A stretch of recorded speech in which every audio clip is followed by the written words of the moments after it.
Caleb woke up sometime in the afternoon to a knock at his door. He rolled out of bed and went to see who was there. He wasn't expecting anyone.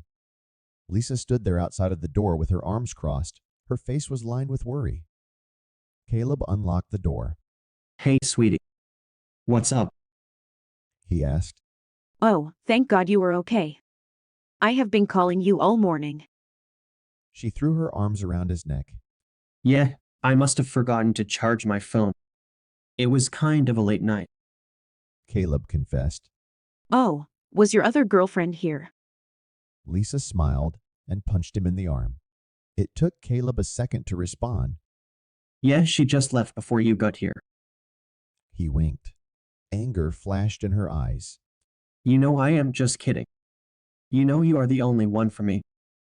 He pulled her close and kissed her forehead. I'm sorry for worrying you. I got off work early and thought I would see what you were up to. She said. When you didn't answer, I got scared. I've just been doing this research project. I spent a lot of last night working on it. Caleb said. What kind of project? She inquired. Caleb thought about lying, but couldn't bring himself to do so. Ever since the other night, I can't seem to get Blake out of my head. I have been researching his life. I have been to the library and gone through their selection. I have been to the Nautical History Museum in town. I met a man that claims to be a descendant of Blake there. He showed me Blake's journal.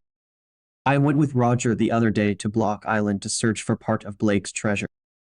He winced, realizing that he blew his story from the other night. I found this ring while I was there, and now I think I'm cursed. Caleb sat down at his desk and covered his face with his hands. He let his emotions take over and began to sob. These dreams seem so real. And then yesterday, I found this on the beach where we were the other night. He handed her the letter from the bottle. I am so scared and I don't know what to do. Lisa gasped when she read the letter. This can't be real. Are you just messing with me? No, Caleb said, the handwriting matches that of the journal perfectly. and he handed her the book. Lisa took the book and compared it. The words were identical. There has to be some logical answer. She said. Where did you get this book? From Mr. Haverston at the museum. Caleb said, wiping his eyes. He's the one I told you about, the descendant of Blake. Are you sure he didn't write it? She asked. Caleb hadn't thought about that. There's only one problem with that though. He said. I left the museum and headed straight to the beach.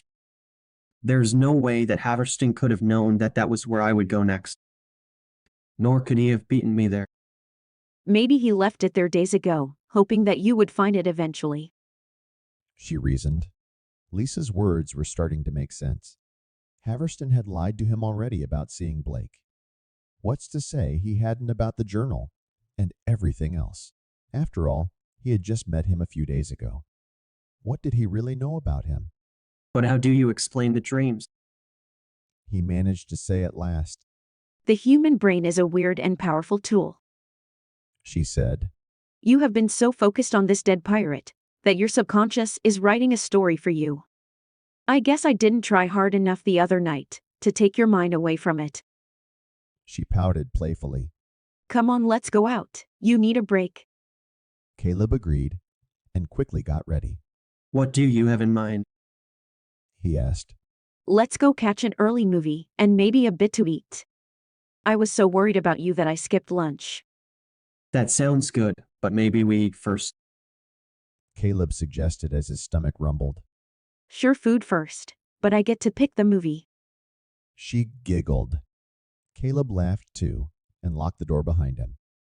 They decided to walk into town and sat down outside at a little cafe.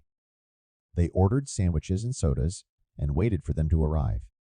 Suddenly, Caleb grabbed Lisa's wrist. That's him. He whispered. Him? Who? She asked, puzzled. Haverston. Caleb said. He just went into that shop a few doors down. Oh, Lisa said. maybe we should check it out after we eat. Yeah, let's do that. Caleb said. They finished up their late lunch and paid the tab. You think he's still in there? Lisa asked. I didn't see him come out, but I may have just missed him. Caleb shrugged. They walked down the street and stood in front of the shop. It was an antique bookstore.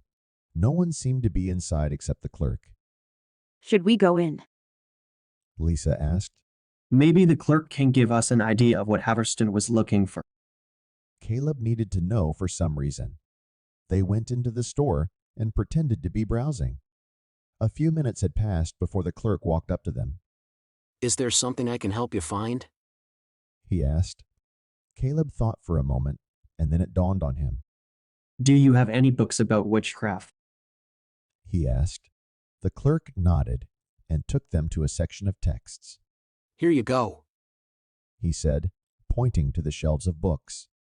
You know, it's funny, the last customer was interested in these books too. Caleb tried to act surprised. Was there anything in particular you suggested to him?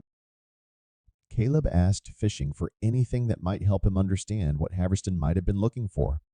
The clerk pointed out several books. I suggested these, but they didn't seem to be what he was looking for. Did he buy anything? Caleb asked, trying not to seem too nosy. No. He said that these didn't fit his criteria, and went on his way. The clerk replied. Well, I'm looking for a book on curses, Caleb said. particularly cursing items. I'm not sure we have anything like that here, but feel free to look. The clerk said. I'll be at the counter if you need anything. Thanks. Caleb said. Caleb and Lisa spent a few more minutes looking at the books before they decided to leave. Thanks for stopping in. The clerk called from the counter. When they were outside, Caleb smiled. I knew it. He exclaimed. What? Lisa asked, confused. I think you were right. Caleb said.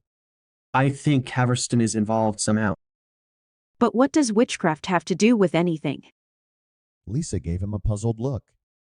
It was one of the things I asked Haverston about yesterday, Caleb said. but I am not sure exactly what he was looking for.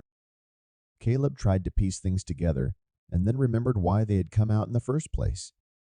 Enough about that for now. I promised you a movie. Your choice. Lisa smiled. She had almost forgotten about the movie. She wrapped her arm through his, and they walked to the movie theater. Woo. That one looks good. She said, pointing at a poster that depicted two young people kissing. A nice romantic drama is exactly what you need. Caleb rolled his eyes, but a deal was a deal. He paid for 2 tickets, a tub of popcorn, and 2 small drinks, and then went into the theater to clear his mind. The lights dimmed, and the previews began to roll. Caleb tried his best to focus on the movie, but it was impossible. His mind was flooded with thoughts of Blake and Haverston, of the ring in his safe, and everything else. When the movie was done, Lisa asked. Well, do you feel better? Yes, Caleb said. spending time with you always helps. He kissed her gently. Thank you for this. I really needed the break. I'm happy to distract you in any way I can. She giggled. Let's go back to your place, and I can show you another distraction. You, my dear, are pure evil. He laughed. Lisa batted her eyes. Not, little all, me. She mused. She took him by the hand and led the way back.